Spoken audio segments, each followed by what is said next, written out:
Guess where I am? If you can't figure it out, let me give you a hint. It starts with an H and ends with a hospital. If you still can't figure it out, maybe this will help.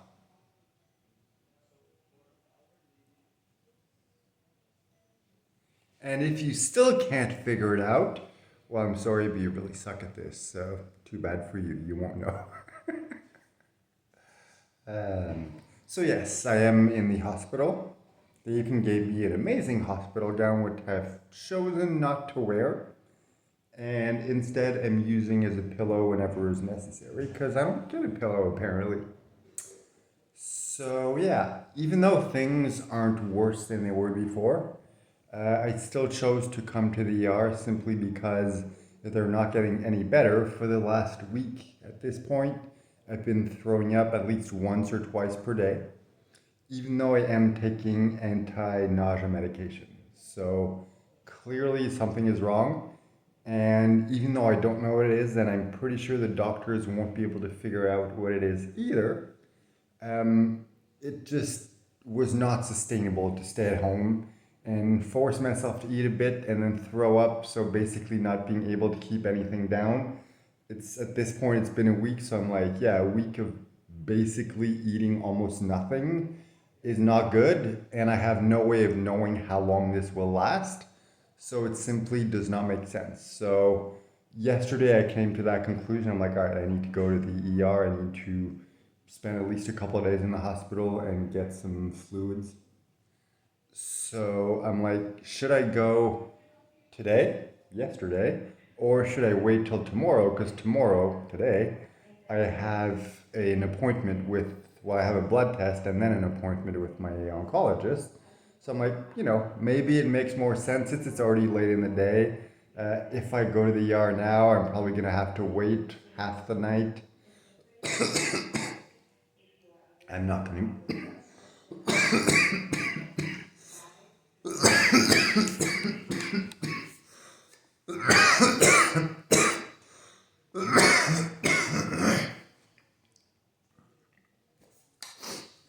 That was fun. So where was I? Yeah, okay. So yeah, because if I went to the ER yesterday, I probably would have had to stay up for half the night waiting to be processed and get a room and speaking to doctors and nurses and stuff like that. So I'm like, given the fact that I'm already weak and that I already need a lot of rest in order to not feel completely exhausted, it's probably not logical to go to the ER now. So it probably makes more sense to wait till tomorrow, today, to go to the hospital because I'm going to the hospital anyway. So I'm like, oh, I'll go get my blood test, have a meeting with the doctor, and then maybe we can skip the whole step of the ER. And if not, well, then I'll just go to the ER after. Um, Turns out, or just to be safe, I'm like, I'll call my nurse, let her know the two options I'm considering, ask what she thinks is best. She's probably not going to be able to get back to me because by the time I called her, it was a little past 4, and her shift usually ends at 5. So I'm like, the time for her to get the message and call me back, probably not going to happen, but, I'll let her know what I'm considering just in case. And then, as expected, she didn't get back to me yesterday.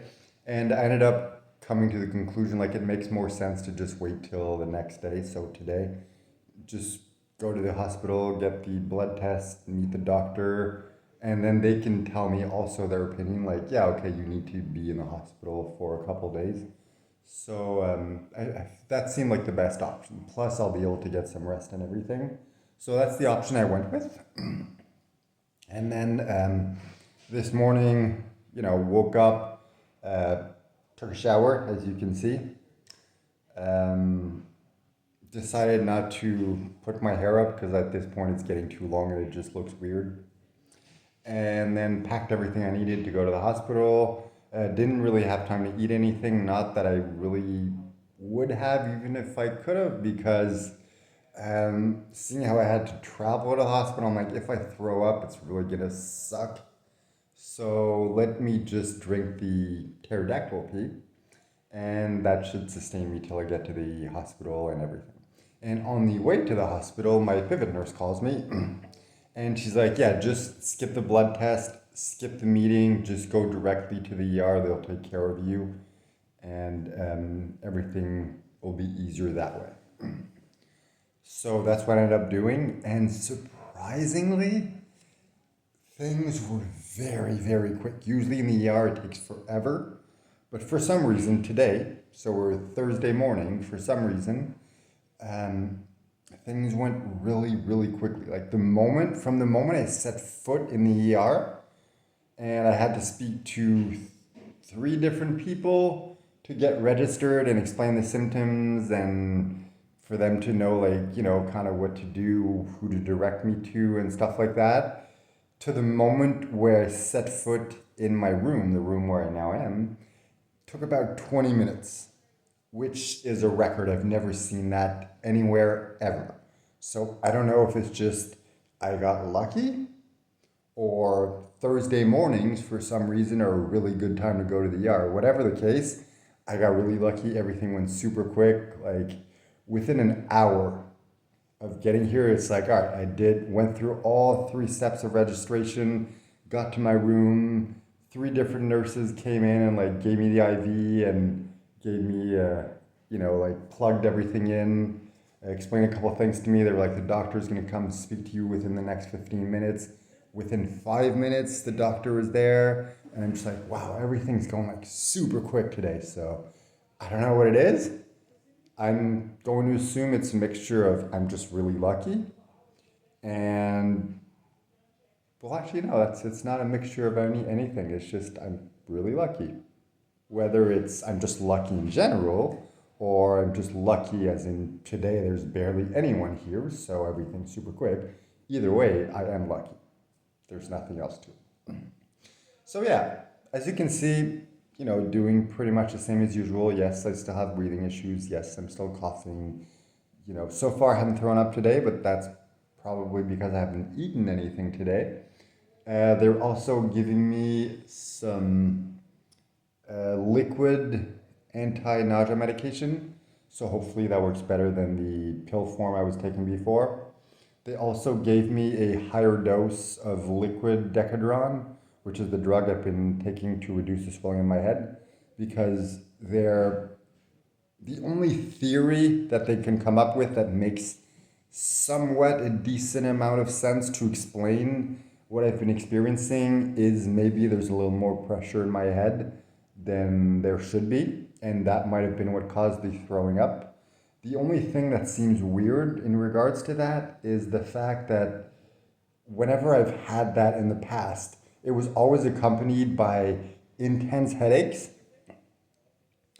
and usually very intense throwing up also. It wasn't like, oh, I'm a little nauseous or I throw up a bit. It's just like it comes like spewing out. So yeah, in the past it was accompanied first of all by intense headaches, and also by like that sensation of pressure in my head of like I can feel the swelling of my brain pressing against my skull, and I haven't had any of those symptoms for a very like multiple weeks at this point. So it's like I don't think this has anything to do with that specifically. Maybe it's due to the fact that I keep lowering the dose of Decadron, and as a result of that, my body, because it's been on it for like 4 months at this point, it's not used to a lower dose, so it's struggling to get used to that. Maybe it's a result of that. I don't know. So we'll see. But yeah, to me, it's like, I honestly don't think they're going to find the reason for this, because I don't really know what it could be. Like, there's no logical explanation to this aside from what I just discussed. So I expect to stay here a couple of days to, remain on IV, so at least I'll be able to eat and I won't keep losing weight, and, everything will hopefully go back to normal. So I'm just hoping that whatever's causing this, by the time that I'm discharged and I'm able to go home, I'll be able to not throw up. Like, I don't expect my appetite to be back by then. It would be great, but I'm not expecting it. I'm just hoping that by the time I go home, I can go back to forcing myself to eat so my body can get at least most of the, you know, energy, the calories that it needs without me throwing up. That's what I'm hoping. That would be the best case scenario. But I don't know. Maybe I'll just end up going home after a couple days and just go right back to exactly the way it was before. I don't know. Kind of same thing every time I'm in the hospital. Let's just kind of wait and see. So let's just wait and see. But so far, like this was the right decision. It's not like things were extreme and I'm like, I need to go to the ER now or I'm gonna die. It's just like I'm in a situation that is not sustainable. It's not good for my health to keep doing this. So let's just do what we gotta do and go to the ER and make sure that I, get the necessarily calories into my body so that I don't keep losing weight and I don't become less or more unhealthy than I am now. So that's kind of the plan. For now, I'm just going to relax, take it easy. Probably take advantage of this to respond to the comments because I haven't responded in the last couple of days. So I'm going to try to catch up on that. Aside from that, I'm just going to rest, relax, suck on some ice, and hopefully somehow find a pillow because that would definitely be nice. So yeah, that's been the update. As you can see, it's not like I'm doing horrible. It's not like life sucks. I mean, kind of does. I am kind of doing horrible, but not any more than normal. So yeah, that's pretty much the update. Talk to you at some point in the future. At this point, I have no idea what to expect, so don't want to give any promises. So see you at some point.